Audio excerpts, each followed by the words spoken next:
নমস্কার। আমি কটা দিন ছিলাম না কলকাতায়, একটু বেড়াতে গেছিলাম আর কি। প্রথমে গেলাম কালিম্পং, তারপরে সেখান থেকে গেলাম সিকিমের পেলিং, আবার ফেরার পথে এলাম মংপং বাংলোতে, যেটা বাগডোগরা এয়ারপোর্টের কাছাকাছি। ফিরতে সুবিধা হবে, ফ্লাইট ধরতে সুবিধা হবে, তাই ওখানে এসে আমরা লাস্ট নাইটটা ছিলাম। ইট ওয়াজ ফ্যান্টাস্টিক। পাহাড় চিরকাল আমার ভাল লাগে, সমুদ্রও ভাল লাগে, তবে পাহাড় বেশি ভাল লাগে, কারণ পাহাড়ের প্রত্যেকটা বাঁকে বাঁকে যেন পৃথিবীটা বা দৃশ্যটা পাল্টে যায়, যেটা সমুদ্রের ক্ষেত্রে হয় না। তাই আমার পাহাড় বেশি প্রিয়, হয়তো আপনারও তাই। তবু আমি একটা কথা বলি, যে পাহাড়ে যদি বেড়াতে যান তাহলে শীতকালেই যাবেন। আমরা যখন গেলাম তখন কিন্তু পাহাড়ে সেই শীতটা নেই, মানে মোটামুটি একটা গরম গরম ভাব। কমফোর্টেবল ডেফিনেটলি, মানে গরম লাগছে না, ঘামছি না, কিন্তু সেই ঠান্ডাটা না হলে পাহাড় জমে না। চারদিকে সবুজের বনানি, ওপরে নীল আকাশ, পেঁজা পেঁজা সাদা সাদা মেঘ ঘুরে বেড়াচ্ছে, চমৎকার ফুল যেগুলো এখানে দেখা যায় না প্লেনে, দারুণ দারুণ রঙিন ফুল আছে, আর সেই ফুলের পাশে পাশে যেন ঝর্ণা নামছে ঝরঝর করে উপর থেকে। অসাধারণ দৃশ্য।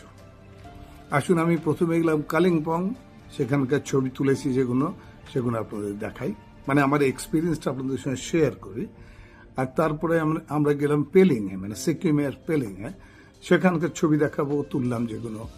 আর সেখান থেকে মানে আমাদের গ্রুপ চলে এলো লাস্টে মংপং বাংলোতে, যেটা বাগডোগরা কাছাকাছি, মানে লাস্টে ফেরার সময় প্লেন ধরতে সুবিধা হবে তাই।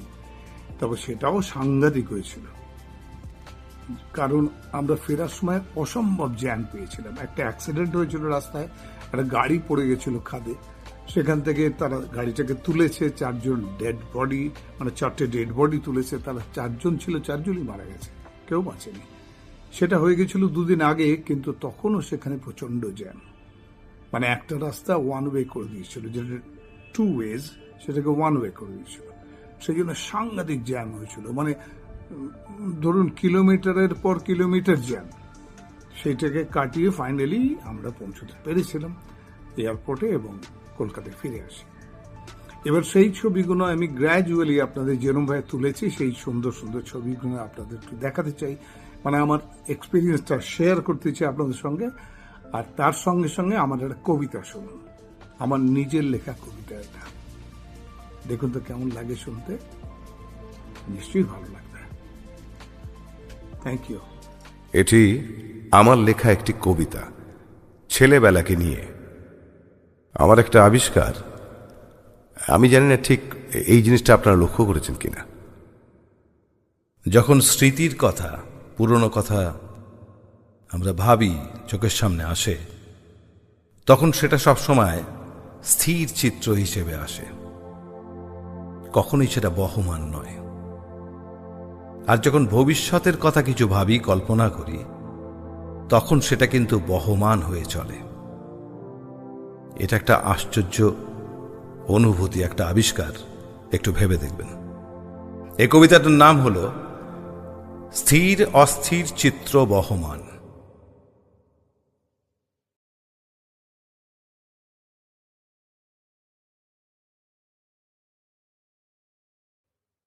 হে অধীর চিত্ত সন্ধ্যার তারা, তারে বসা নিঝুম নিঃসঙ্গ ক্লান্ত পাখি, কালি ঢালা বিকালের অস্ফুট আকাশের ফিকে হয়ে আসা মেঘ, রোসো বসো, গল্প শোনাই। একদিন যারা দাপিয়েছিল আমার শৈশব কৈশোরের এলোমেলো রং ঢালা ক্যানভাস, যারা এসেছিল দুদণ্ডের অবসরে দামাল ছেলের দস্যিপনা নিয়ে, তারা আজ আমার জীবন অ্যালবামে আচ্ছন্ন বন্দী অতীত। বর্তমানের আলোটা যখনই নিভু নিভু করে, ছুটে চলে যায় মন অতীতের সন্দর্শনে, খুঁজে ফেরে উজ্জ্বলতর স্থির চিত্র অতীতের সংকলন ছুঁয়ে। মন খারাপের বিকেল বেলায়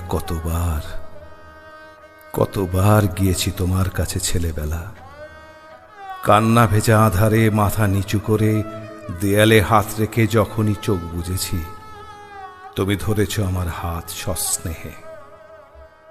কোকিলের ডাক, বাদুড়ের ঝটপটানি, কালীবাড়ির ঘণ্টার ধ্বনি, দূর থেকে ভেসে আসা আলো টেনে নিয়ে গেছো বৃষ্টির জলে ভেজা অফুরন্ত প্রান্তরে।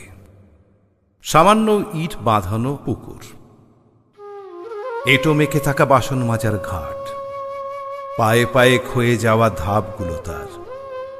দেখিয়েছ তুমি স্মৃতির পাতা খুলে, শুনিয়েছ মায়ের হাতের শাঁখা চুড়ির প্রাণ কাড়া ঋণী ঋণী আওয়াজের হাসি কান্না, ঘটি বাটির ঝমাঝম। আজ পড়ন্ত বিকালে ছিপ হাতে বসে না কেউ এ ঘাটে, ওঠে না কেউ কলসি কাঁখে, পায়ে পায়ে এ ঘাটের বাঁধা সিঁড়ি বেয়ে। মজা মারা পুকুরেতে বেআইনি আবর্জনার স্তূপ, প্রমোটার ঝুলিয়েছে ফ্ল্যাট বাড়ির আগাম নোটিস। সারা মাঠে জাগে না আর পেনি পাগলির কান ফাটানো আর্তনাদ, পেনি রীতিমতো পালিয়েছে। হঠাৎ গায়ে লাগে ঠান্ডা হাওয়ার পরশ, কানে আসে গাদি খেলার হাঁকাহাঁকি, আলতো ছোঁয়াছুঁই, একদল কচি কাঁচার উদ্দাম উল্লাস। মুহূর্তে অতীত জড়িয়ে ধরে আষ্টে পৃষ্ঠে, শরীর জুড়ে ভয় নামে। ছুট ছুট ছুট, মাঠের ধারে রেলিয়ে পড়া কোম্পানির ভাঙাচোরা সাহেব কুটিটা ডাকে, আয় আয়। তরতরিয়ে ভাঙা সিঁড়ি ভেঙে এক্কেবারে ওপরে, ব্যাস সব ধরা ছোঁয়ার বাইরে। হলুদ পাখিটা কোথা থেকে উড়ে আসে, ঠোঁটে করে আনে ফলমূল, ছোলা, আখরোট, পেস্ট্রি, প্যাটিস, মন্ডা, মিঠাই, আরো কত কি যে। সাধ্য কি অত খাবো আমি? সময় গড়ায়, ঝোপঝাড়ে জেগে ওঠে ঝিঝির ডাক, নিকষ কালো অন্ধকার ফোঁটা ফোঁটা হয়ে পড়তে থাকে এখানে সেখানে, হাতে পায়ে, মাথায়, মুখে, চোখে, ভাবনায়। শরীর জুড়ে ভয় নামে। ছুট ছুট ছুট, আবার ছুট, দেদার ছুট, পাল্টাতে থেকে সব সব, বোধ বুদ্ধি, স্নেহ, মায়া, মমতা, ভালোবাসা, শ্রদ্ধা, বিনম্রতা, সহমর্মিতা, মূল্যবোধ, সব। স্থবিরতার রন্ধ্রে রন্ধ্রে মহাকালের দোল। ধ্যানমগ্ন শৈশব কৈশোর এলোমেলো হয়ে যায়, ঢুকে যায় অ্যালবামের পাতায় স্থির চিত্র হয়ে। আর আমি, এই আমি, আজকের আমি, আকাশ ছোঁয়ার ব্যর্থ অঙ্গীকারে, শ্বাসরুদ্ধ উঁচু উঁচু ইমারতের বিস্তীর্ণ জঙ্গলে, কোথাও কোনো এক যান্ত্রিক প্রকোষ্ঠে, স্বজনহারা নিঃসঙ্গ জবুথবু, হানাহানি, দলাদলি, রক্তবন্যার আগাম পরোয়ানা হাতে এক নরজন্তু।